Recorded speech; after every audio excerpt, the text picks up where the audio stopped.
when we all saw the Crew Motorfest unveiled, I think its unveiling at Ubisoft Forward in June this year. That weird press conference where people got up on stage and yes, and there was like I think so. There was an a cappella like sea shanty, and it was just it was kind of like a throwback to the classic E3 years, but in the worst way. And everyone just looked at it and thought, well, they're just doing Horizon. This is literally just Horizon. This is Forza Horizon. It's like Motorfest is just the synopsis of Forza Horizon. Yep. Right? It's this incredibly unlikely ultra budget car festival that takes over an entire region of the world and runs for an indefinite amount of time. I'm like, who is this for? Nobody's that into cars. It's so ludicrous. Yeah. But okay, so the Crew has lifted that and pivoted away from what the Crew's USP has been up until now, which is like, this is the entire kind of contiguous United States. You can drive from Manhattan to downtown LA. You can drive Route 66. We've done a compressed version of the entire USA. And then the third game comes along, and they're like, "Well, we've set it in this tiny island." The biggest, most populated island of Hawaii, but in comparison, still quite a dinky little map. Yep. Which you sort of think that is a tried and true place to set an open world racer. Like the granddaddy of the genre, Test Drive Unlimited, is set there. This is made by largely the same people. Yep. So it's very much kind of like almost like a callback to their roots as a studio. So there's a lot of reasons why this has happened. But it still feels like a regression, because it felt like they took that Test Drive Unlimited thing and went off in this direction with the Crew, and it was all about road trips. It was a crap racer, but it was great for doing road trips and stuff. I think it might appear as a regression from those games if you're really looking at it from the lineage of Test Drive, and then later on the Crew 1 and 2. I think it's more of like, I really think the Forza Horizon at home is really apt, and it's just like, I'm not trying to be dismissive or anything like that, but the idea that it's basically someone looked at, because a lot of times I feel like these decisions are made on like a very broad and calculated look at games like content. So they have a lot of cars that they made for the Crew, which they supported for, like, I want to say, like 2 years after it came out. And then they looked at Horizon, and as you mentioned in your piece, Horizon is not on PlayStation, which PlayStation 5, obviously PlayStation 4, the two biggest selling like home consoles, apart obviously from the Switch. The Switch is its own thing. But like, it's weird to have a game as culturally relevant as Forza Horizon not be on one of the biggest platforms ever. It's like it's bizarre. It's like having Call of Duty not be on one of the platforms. So that's, which is a possibility, but yeah, which is not at least for 10 years. It's quite tricky. It's quite compelling to look at that as enough of a reason to greenlight a game that's basically that thing that you can't have, about as close enough of an approximation to it as you can, but on a platform that you own, which is totally fine. Like, there's nothing. It's like all the kart racers that are not Mario Kart, because Mario Kart can only be played on Switch. They're totally fine. Are they Mario Kart? No. What is? But they're enough of a distraction, and enough of have enough of these elements that you're like, I'm down with this. And maybe they attach to like a different fandom, like the Disney game, where it's like, if you're a Disney person, that matters to you. If it's a Sonic game, if you're a Sonic person, God help you. Whatever it is. So I think it's a totally compelling reason for it to exist. It's like we can't make the map as big as Horizon, because Horizon took 4 years to make. Let's make it something smaller. We already have all these cars, and then what's a Horizon game? It's a bunch of like people who are infinitely positive and annoyingly positive all the fucking time about their like being on social media, some curated playlists, and it's fine. So from that perspective, like, I look at it, and it's like, this is a totally fine game. Like, Horizon 4 is like, what, 2 years old at this point? You can't, like, if you're not looking forward to the next Forza Motorsport, and you want something with the same vibe, and you played Horizon, or you didn't play Horizon, and you want something in a similar vibe, Motorfest is just a very, like, it's a really very compelling argument for something like that. It scratches that itch very well. And I think a lot of us, well, certainly myself included, I was very dismissive of it at first, especially because like, you know, I have Xbox, I have PlayStation. Like, what platform a game arrives on doesn't really matter to me that much. Exactly. So, like, but it's important to realize that that's not the majority of people. Exactly. Yeah. That is. You know, we have to keep that in mind a lot of the time. It's because it's not necessarily like the default position people are in.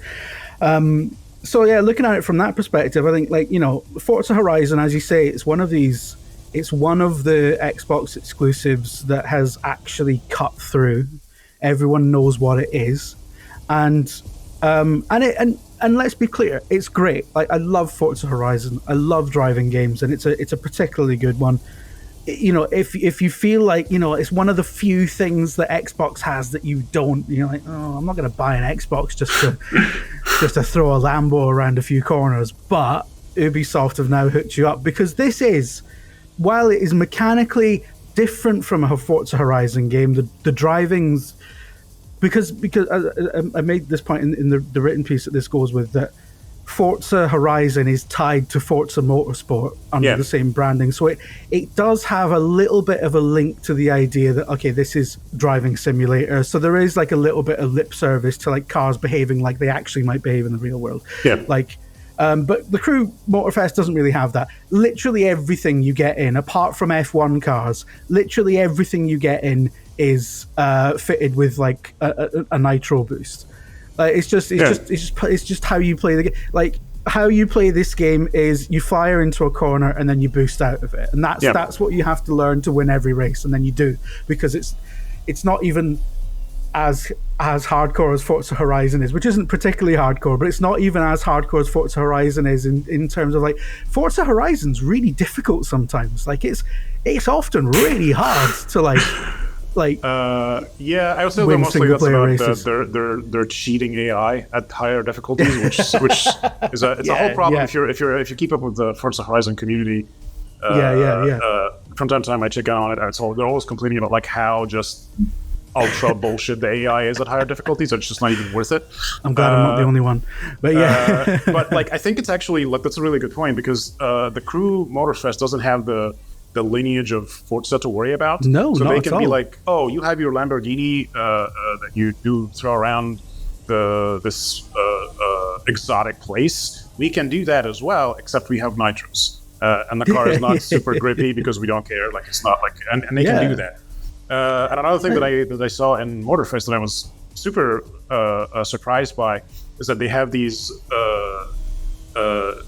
I don't know what they're called in the game, but like era-specific races, where it's like you're racing a '60s car, and then they bring in the sepia tone, and then the heads-up display changes to like the dash of like a car from that era, and they try to sort of like, it's almost quaint, like how they do it, to try and be like, oh, you don't have a GPS because you didn't have a GPS in the '60s, and they try to do this, and then we're like, oh, we're racing a car from Japan, but they don't have a Japanese track, but they try to do something, so they have like this introductory video that they shot in Japan, and they just put some shrines and torii gates, and there's like, oh, it's kind of Japan, and we just accentuated the neon and added a blue filter too, and it's like, okay, I get it, I see it. Whereas Horizon is just like, when Horizon does like a Japanese car race, it's just like, these are just Hondas and because I don't think they had Toyotas. Yeah, it's going to be like a Honda, a bunch of Hondas, and it's like, oh, okay, sure. You got a bunch of Hondas, and you're driving through a village in Dorset. I really like the playlist idea. That is another thing that I was a little bit dismissive of at first. The playlist stuff. You've got these 15 playlists of curated racing events that are themed around a particular thing. So it's like, one of them is just a celebration of Porsche 911 through the years, right? Another one is considering the release date of that game, and you open that game and it's like the legacy of 911. If you're not familiar with cars at all, And then the game came out, and you're like, because it came out like literally, I think on 9/11/2023, or before or after, depending on like the edition that you bought. And then the first thing you notice, the legacy of 9/11. I feel like it's probably going to be like someone needed to be like, all right, guys, let's maybe put this like post launch, or like try to make sure there that are it's planes not in the game, so you're like, what am I getting into here? Right, like, and the planes is also another thing. Like that's the thing that Forza doesn't have. You might say it's superfluous, but it's another thing that you can do. You can get one thing you can't do in the Forza Horizon games is get that kind of view of the map, that kind of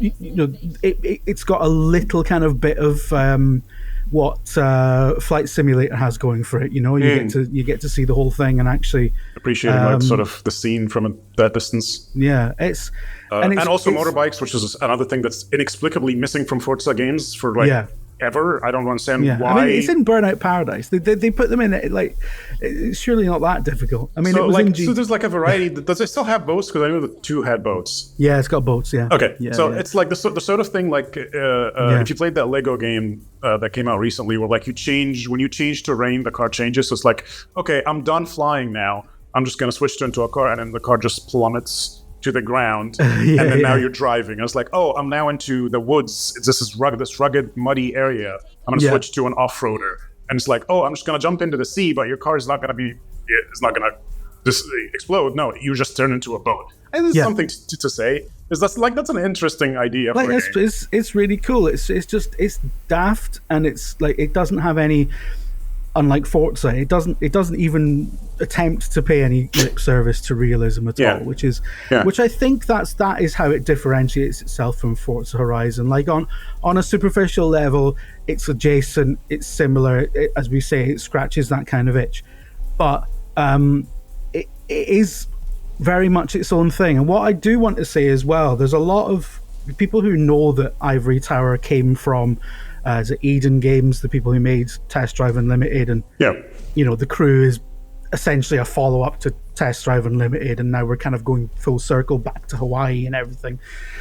I think a lot of people who are aware of that wondered if Motorfest would be a sort of a real kind of follow-up to Test Drive Unlimited. And I really want to say that it's not. It's got the same setting. It's a really great map to drive around in. There's nothing wrong with it. But it doesn't have like the life sim elements of Test Drive Unlimited that make Test Drive Unlimited really particularly interesting. So that you can't buy apartments, you can't go to an auto dealership and actually kind of mess around with the car and open doors and stuff, and you can't like test drive things. You can actually test drive. So like, would you say it would have been better served had they like leaned into their history a little bit and not wanted to do like a cheap version or a cheap knockoff of Horizon? I wonder if it's a little bit of which I think a lot of games from a big publisher like Ubisoft suffer from. I wonder if it's a too many cooks situation, because on the one hand I feel like the genesis of this idea is, what if we take the Crew back to its roots? But then also there is something else forcing this to steal a lot of things from its contemporaries. So I think it's got a bit of an identity crisis. I'm not sure what it wants to be. Does it want to be a throwback to Test Drive Unlimited? It's not a Crew game. That's the other thing. Like, it might be branded as the Crew, but it's like the whole appeal of the Crew is like, you get to do Route 66 and all that stuff. You can't do that on a map like this. It's just not the same. It's like a different thing entirely, and I wonder if Motorfest now just becomes its own kind of strand. Yeah, that's interesting. And I think that would make more sense. I think there's maybe like they didn't put a lot of thought into this one in terms of like its identity and how it relates to like the lineage of Test Drive and how it relates to even the name of the Crew. I think they just wanted, like we were saying at the beginning, let's just have a little bit of a different take on Horizon. We have all these cars. We can just build a map someplace exotic. It doesn't have to. Like, we don't need to make like a statement here. And it's like I guess it's sort of like Ubisoft has. We've got an open world racer brand. Let's do it under that brand. Yes. Even though if you're a fan of the Crew and the Crew 2, they must be out there. Like, millions of people play the Crew and the Crew 2 to this day. And I love those games. purely for the road trip aspect, even because the racing was terrible. But like, if you're a big fan of those two games, you must be baffled by this. Like, what is this? I wonder if it's going to be a situation like the first Forza Horizon, where people were like, "What is this? Like, this is not the Forza that I like. This is motorsport. This is not motorsport. What is this? Where's Nürburgring?" And it's like, which is funny because Nürburgring is not in the new one, which is just amazing. Just beyond whatever. I wonder if this becomes like another sub-brand, like you're saying, like becomes like Motorfest 2 is the thing that separates the Crew, which is always going to be a map of the United States. Yeah, and it's always going to have the racing from coast to coast. That's going to take you like 40 minutes or whatever.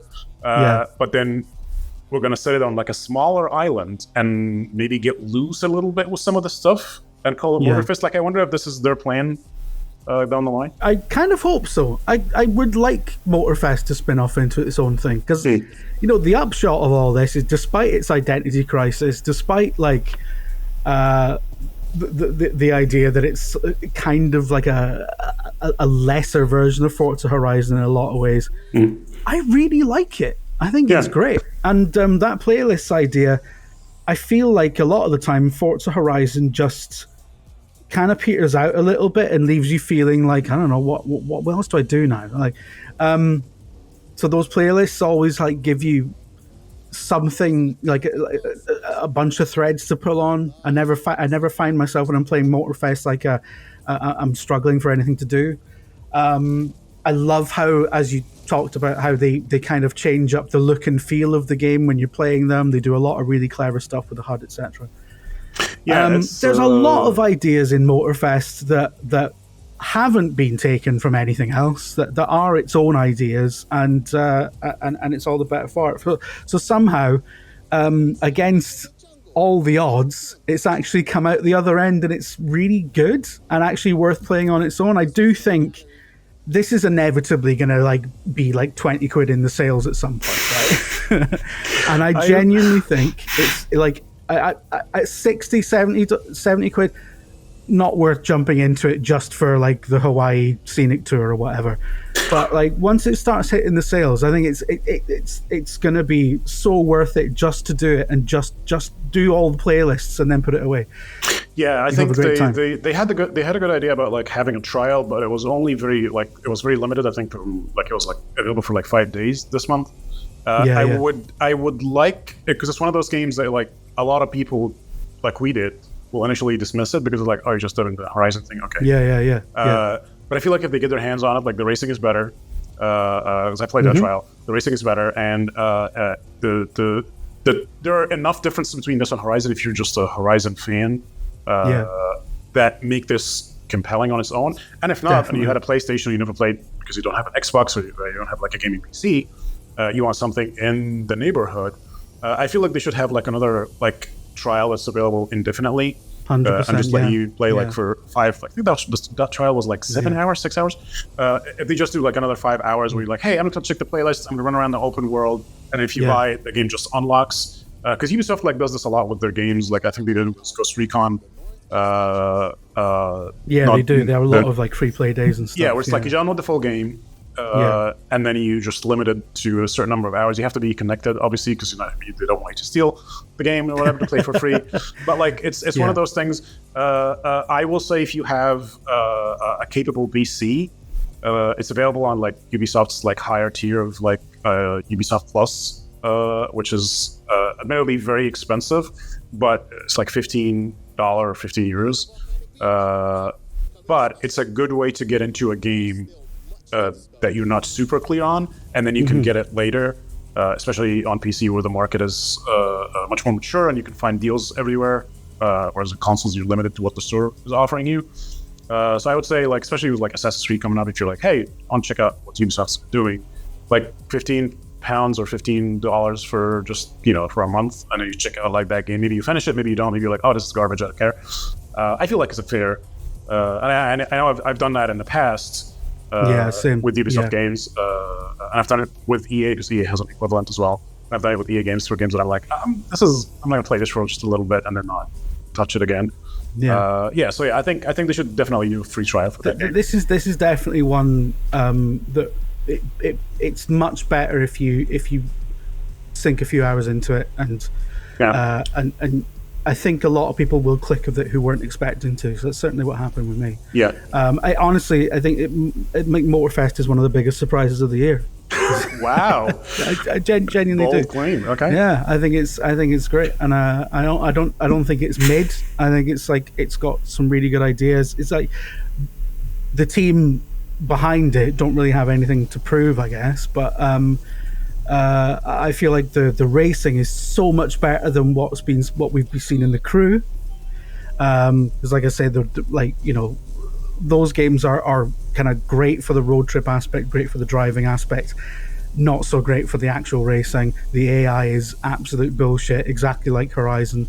But this is, I feel like this is something special. I feel like this is so enjoyable, and I feel like it's designed at the expense of realism, at the expense of everything else, to just be like a good time, to just feel really good. Yeah, and you can't really knock that. Yeah, the Crew Motorfest. Don't write it off. Just give it a chance. Man. You might should be the tagline. Yeah, don't write it off.